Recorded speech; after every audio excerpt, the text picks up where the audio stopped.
hike down here? Like Indiana Jones? Yeah.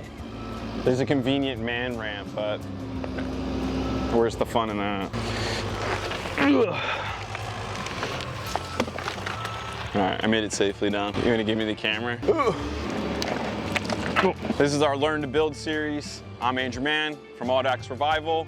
Hit the subscribe button and the like button while you're down there. Go over to Instagram and follow us over there as well. We're gonna have to stay out of the way of the machine. This is Julius Farms Lot 2. We're standing on the start of the foundation. We're actually standing on top of what is known as the footer. This is the bottom of your foundation. This is where it starts. The magic happens. We got the forms broken off yesterday. We're getting stone dropped in on the center here. Once the stone gets dropped in, it'll be easier for us to have the forms delivered and dropped in a more convenient site. We've seen those in past videos. I think it's one of the first or second videos if you want to go back and watch that. But basically our concrete foundation team will take their metal forms and they will affix them to this wall and build them up kind of like baking sheets for concrete. Basically the metal is coated with diesel fuel as they're pouring the concrete so that the concrete doesn't stick to the metal. So we're standing on the footer, as I was saying, but basically if you look onto the outside of the footer here, this red chalk line indicates the outside of the foundation wall.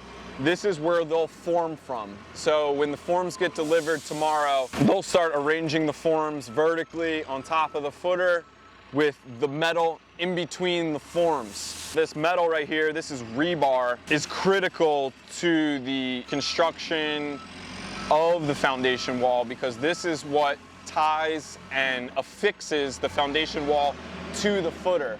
So this piece of metal goes all the way around the bottom of the foundation inside of the footer. And then a piece of it every so many inches comes up out of the footer and connects to the foundation wall. So when the concrete's poured, imagine that there's forms on either side of this. The concrete's poured inside this void, and once it hardens, it binds to the metal, and then everything's interlocked together. What's really critical to look into here is this little channel right here. I'm pretty sure this is a keyway. You might have to, check me on that. It's been a few years since architecture school. Basically, the reason there's like a little notch in here, the same reason that there's rebar. The forms are on either side of this notch. The concrete kinda, as the new layer, the wall of concrete dries, it'll kind of dry in between this channel wall right here and keep a little bit more shear strength when we backfill the foundation and there's dirt pushing on the foundation wall. This little notch right here will keep the foundation wall from sliding or breaking off of the footer. So this little channel right here is critical to the forming of the footer. Probably just as important as the rebar if I had to take a gamble. The size of your footer will vary depending upon things like where you are in the country, how tall your home is, how big the foundation walls are, how thick the foundation walls are. Obviously, like the thicker the wall, the wider your footer. The footer, it kind of looks like the capital letter I without the top on it, basically.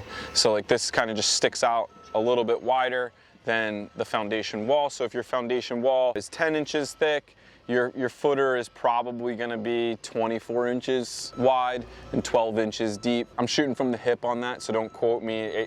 Like I said, it varies based upon like what you're actually doing. Another thing that we can point out real quick. So basically they're laying the stone out evenly underneath. Ultimately, the stone will be underneath a sheet of plastic, which is the vapor barrier.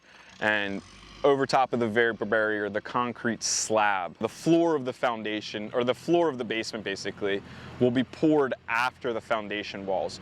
So they're putting the stone in first because that's the process. The stone and the foundation walls get formed, the concrete gets poured for the foundation walls, and then they come back later and they pour the slab inside of the walls. But it's important to get the stone inside of here before the walls get built, because it makes it a little bit easier to get the machines in to tamp everything down, to get the plastic installed, and then everything's you know, real neat and organized. Probably the last thing we'll point out for you here is like, you've got like these lily pads right here. What's this random just cube of concrete doing in here? That's where the posts of the home will sit. So probably 1 or 2 episodes ago when we were walking through the framing on lot 1, when we were in the basement, we saw those metal columns, those metal posts. And those metal posts will sit on top of these blocks of concrete here. And those blocks of concrete will be underneath the slab.